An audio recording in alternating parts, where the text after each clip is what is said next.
Dans cette guerre de l'ombre, quel intérêt la France aurait-elle eu à ménager les forces qu'elle était censée combattre? Les Français, à travers la firme Areva, exploitent les mines d'Arlit, qui sont à 300 km de la frontière malienne, en face du nord du Mali. Donc ça a été invoqué comme une des causes de l'intervention française parce que c'est une région sensible. Et en même temps, au sud d'Arlit, il y a d'énormes gisements inexploités d'uranium. Et du point de vue de la France, il y a la volonté de garder la main sur les ressources d'uranium qu'elle n'exploite pas pour le moment ou dont elle retarde l'exploitation, mais pour empêcher d'autres d'avoir accès à ces ressources. Les Français étaient favorables et travaillaient à une certaine autonomisation du Nord Mali, Touareg, par rapport à Bamako. Pour forcer le Sud à accepter, à être plus docile au diktat de la France et dire au Nord, c'est grâce à nous que vous avez cette autonomie, donc on travaille la main dans la main. Donc c'est trouver dans ces deux partenaires des avantages.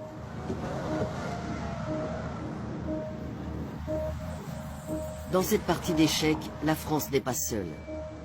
Et c'est bien loin du Sahara que se décide le futur économique de la région. Des représentants des groupes pétroliers, des experts du capital risque et des responsables africains en charge de l'énergie se retrouvent à Londres, capitale financière de l'Europe, pour discuter de contrats et rêver de gros profits.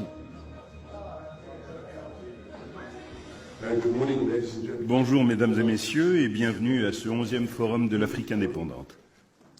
Malgré le chaos, les guerres et les révolutions, l'intérêt des Occidentaux reste considérable pour ce qui pourrait être la plus grande réserve non exploitée de pétrole sur le continent. L'Eldorado du Sahel, le bassin de Taoudéni, qui s'étend de la Mauritanie à l'Algérie, couvrant le Nord Mali. Il existe des gisements en quantité non négligeable, mais dans une zone très vaste, peut-être plus grande que le Texas ou équivalente aux 2/3 de l'Europe. Il y a donc très peu de puits dans cette zone, en tout cas pas assez pour faire une estimation. Il faudra beaucoup de temps pour connaître les ressources exactes de ce bassin. Malgré un déclin récent de l'importation de gaz et de pétrole africain vers les États-Unis, les intérêts des grands groupes énergétiques américains pour l'Afrique n'ont pas diminué. Les besoins de l'Asie et de l'Europe ne cessent de croître. Près de 2000 milliards d'investissements dans le pétrole et gaz africain sont prévus au cours des 2 prochaines décennies. On sait tous qu'on va vers une raréfaction des ressources pétrolières et que ces derniers grands bassins pétroliers d'Afrique vont avoir une importance croissante au fil des années et qu'il est très important de se prépositionner pour l'exploitation de ces ressources.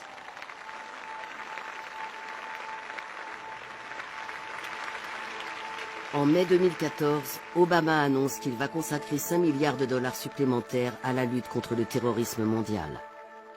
But as we move to a train and advise mission in Afghanistan, our reduced presence there allows us to more effectively address emerging threats in the Middle East and North Africa. So earlier this year, I asked my national security team to develop a plan for a network of partnerships from South Asia to the Sahel.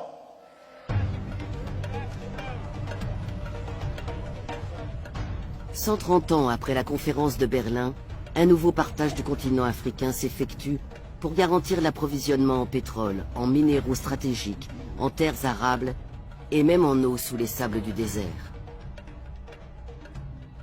C'est pour cela que la véritable histoire de l'intervention de l'OTAN en Libye reste à écrire.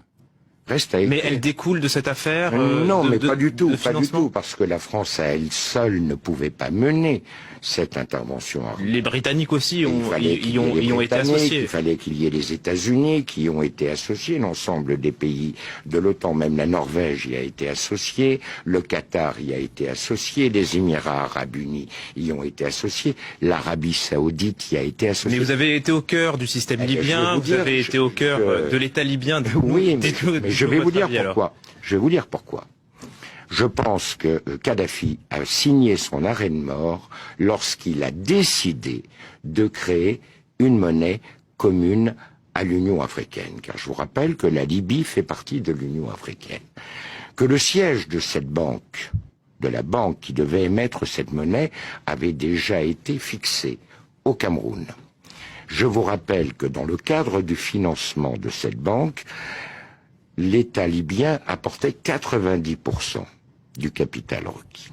Ce qui permettait ainsi à l'Union africaine de sortir des griffes, ou des pays membres de l'Union africaine, de sortir des griffes des bailleurs de fonds internationaux dont l'aide repose sur le dollar. Ça a été pour lui une erreur cardinale. Car à partir du moment où il a pris cette décision... C'était en quelle année ? C'était en 2008-2009. Car à partir du moment où il a pris cette décision, il a heurté de front les intérêts des États-Unis et du dollar américain. Et vous avez un deuxième élément. Du temps du régime, les compagnies pétrolières étaient strictement encadrées. Elles avaient des zones qui étaient exploitées, certes, mais elles avaient un quota de production qu'elles ne pouvaient pas dépasser. Il y avait des conditions financières extrêmement sévères. Prenez l'exemple de Total. Total devait reverser à l'État libyen plus de 85% du résultat de l'exploitation des zones pétrolières. À partir du moment où le régime tombait, eh bien, chaque compagnie a fait ce qu'elle a bien voulu faire.